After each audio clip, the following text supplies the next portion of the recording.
안녕하십니까, 알림이 황희두입니다. 영상 시작하기에 앞서 굉장히 중요한 소식을 하나 먼저 전해드리려고 합니다. 학교 가는 길이라는 영화가 있습니다. 이와 관련해서 탄원서 참여 요청을 드리려고 하는 건데요. 장애에 대한 사회적 인식을 높이는 계기가 되고 있다는 평가를 받는 학교 가는 길이라는 영화가 최근 상영 초기부터 상영 중지 시도 압력을 받아오다가 최근에 가처분 신청 소송까지 들어왔다고 합니다. 특수학교 설립을 위해 노력한 장애 학생 학부모들의 노력을 이기적인 동기에서 시작된 것으로 왜곡시키고 있다고 하는데요. 이에 탄원서 동참을 요청하며 동시에 학교 가는 길 함께 보기 운동이 뜨겁게 일어나길 바란다는 전국장애인 부모연대 회장의 요청 글이 올라온 겁니다. 탄원서 내용을 간단하게만 요약을 해보면 발달장애를 가진 자녀를 두고 있는 부모들의 내용인데요. 더 나은 세상에 대한 희망을 놓지 않고 살아가고 있는데 강서구내의 특수학교 설립을 둘러싼 지역 내 갈등을 소재로 한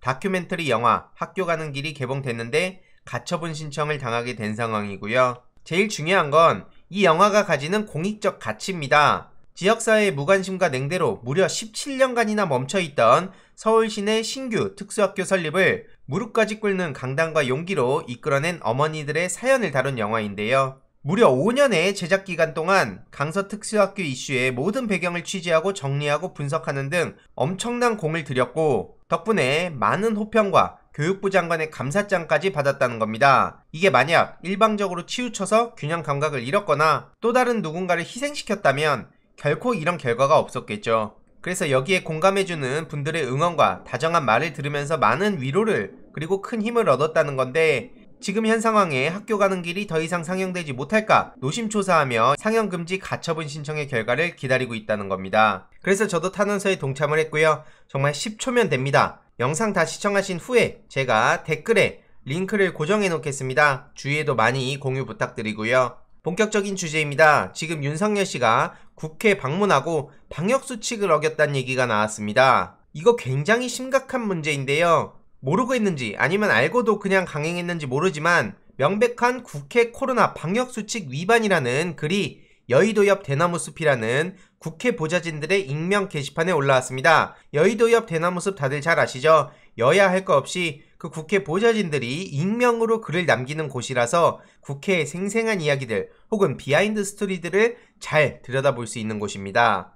지금 코로나 4단계 발령으로 실제로 저도 국회에 일정이 있어서 갈 때 굉장히 까다롭습니다. 당일 신청 안 되고요. 무조건 전날까지라도 신청을 해놔야 방문이 가능하고 같은 층으로밖에 이동이 안 됩니다. 한마디로 내가 만약에 301호에 왔다 그러면 그 같은 층에서의 업무만 볼 수 있지 4층이라든지 다른 층으로는 가서는 안 된다는 거죠. 그 자체가 위반이라는 건데 오전 오후에 걸쳐 각 층에 국민의힘 소속 의원 사무실을 수행원까지 대동해서 일일이 다 들렀다는 겁니다. 앞서 말씀드렸듯이 출입증을 받더라도 이건 불가능한 거고요. 사전 신고도 없이 일행 여러 명이 한꺼번에 돌아다니면서 무리지어서 저런 식으로 돌아다녔다는 거죠. 103명의 국회의원 방을 다 돌았다는 겁니다. 이건 명백한 방역수칙 위반이고요. 저도 이것 때문에 꽤나 고생을 하고 오랜만에 국회의원 얼굴 좀 볼까 해도 못 보고 그냥 지나친 경우가 상당히 많았습니다. 특히나 국회이기 때문에 방역수칙이 있어서 굉장히 엄격하게 조치를 취하고 있는 건데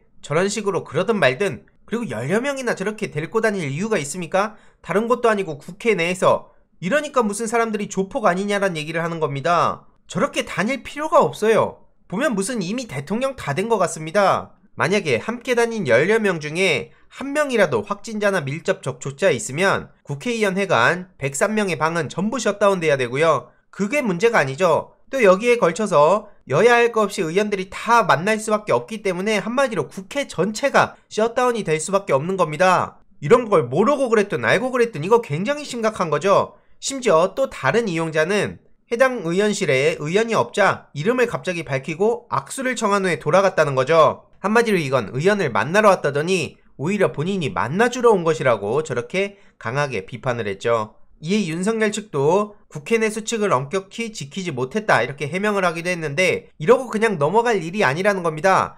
윤석열 씨는 본인이 진짜 무슨 법 위에서 늘 이런 짓들을 저질러 왔기 때문에 특히 더더욱 많은 비판을 받을 수밖에 없는 것이고요. 실제로 많은 시민들도 법대로라는 말을 입에 달고 사는 사람이 정작 지키는 법은 하나도 없다 이런 지적을 하고 있는 것이죠. 현재 오죽하면 윤석열 부정식품 발언에 신문 만평 풍자가 계속해서 확산되고 있다 이런 얘기까지 나오지 않습니까? 어제 주요 종합일간지 만평에 가장 많이 등장한 사람이 윤석열이라는 거고요. 특히 부정식품 발언으로 엄청난 논란에 휩싸이기도 했고 또 페미니즘 관련해서 엄청난 역풍을 맞기도 했습니다. 그래서 이렇게 각 신문에 윤석열 만평이 거의 도배가 되다시피 했다는 건데요. 오죽하면 윤석열의 1일 1구설이란 얘기까지 나오지 않았겠습니까? 적벌까지 지금 계속 뭔가 논란에 휩싸이고 있는데 이게 지속이 되면 중도 확장은 당연히 불가능하다는 겁니다. 이거를 아무리 주변의 전문가들이 조언을 해준다고 하더라도 쉽사리 고쳐지지가 않죠. 평소에도 저런 식으로 적벌하고 계속해서 뱉는 말마다 논란에 휩싸이고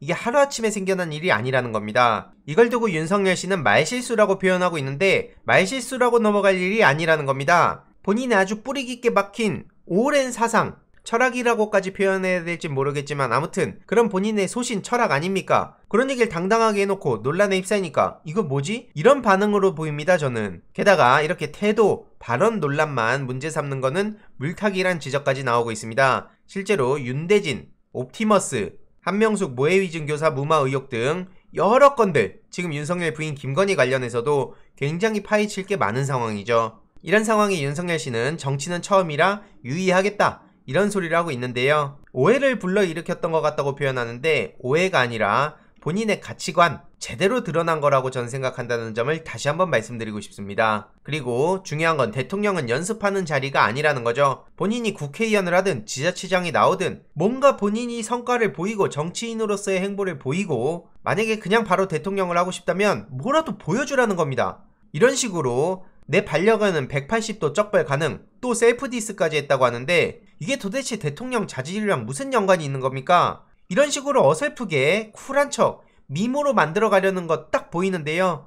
이거 솔직히 말해서 본인이 업로드하는 것 같다는 생각도 안 듭니다. 이에 조국 전 법무부 장관은 윤석열의 1일 1망언에 대해서 덜 주목받는 부분을 지적하고 있는데요. 집이라는 건 생활 필수품이다. 아주 고가의 집이라면 모르지만 생필품에 과세하는 건 정상 아니다. 이런 윤석열의 발언을 두고 집을 소유하지 못한 국민이 거의 절반가량이고 OECD 국가는 부동산에 대해서 과세하고 있다는 거죠. 게다가 한국의 부동산 보유세는 OECD 주요국 중 하위권이고 거래세는 상위권이라는 겁니다. 게다가 윤석열이 신봉하는 밀턴 프리드만도 윤석열 같은 주장을 한 바가 없다는 거고요. 헌재 결정문 일독을 권한다는 겁니다. 토지는 원칙적으로 생산이나 대체가 불가능해서 공급이 제한돼 있고 가용 토지 면적 또한 절대적으로 부족한 데다 주택은 토지 없이는 건축이 안 된다는 점에 비춰보면 토지나 주택은 다른 재산권과 같게 다를 수 있는 성질이 아니라는 거죠. 특히 공동체의 이익이 더 강하게 관철될 것이 요구된다는 헌재 결정문입니다. 저런 식으로 말 같지도 않은 쇼하고 다닐 시간에 공부라도 더 하는 게 어떻습니까? 그리고 최강욱 대표가 최근